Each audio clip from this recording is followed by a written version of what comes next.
Every year, thousands of startups try to take down giants like Apple or Amazon, and almost all of them fail. Not because their ideas are bad, and not because their founders aren't smart. So, what's really going on? Why is it so hard to replace big companies? At first, it seems simple. They have better products, better teams, and more experience. But that's not the real reason.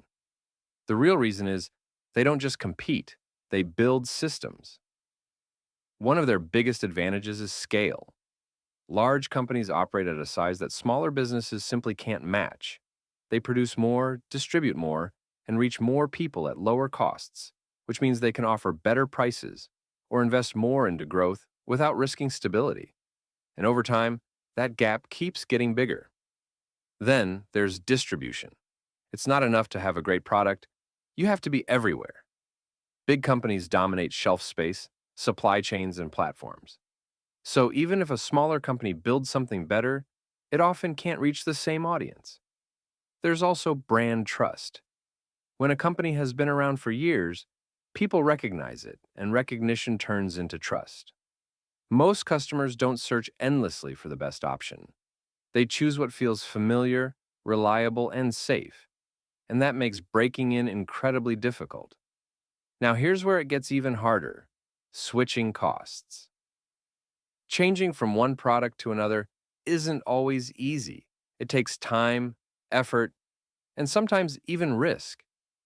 Take Apple as an example. Once you're using an iPhone, a Mac, and AirPods, everything is connected.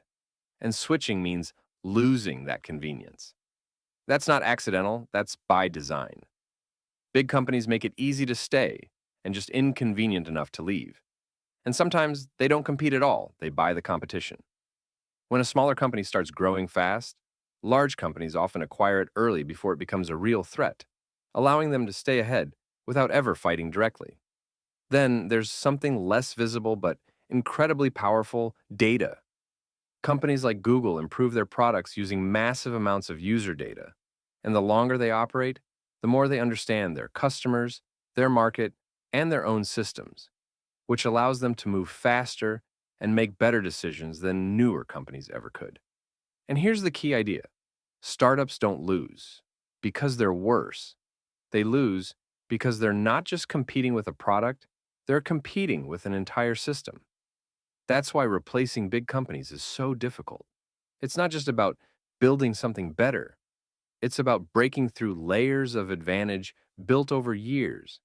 And while big companies can fail, when they do, it's usually because they didn't adapt to a major shift, not because someone simply outperformed them.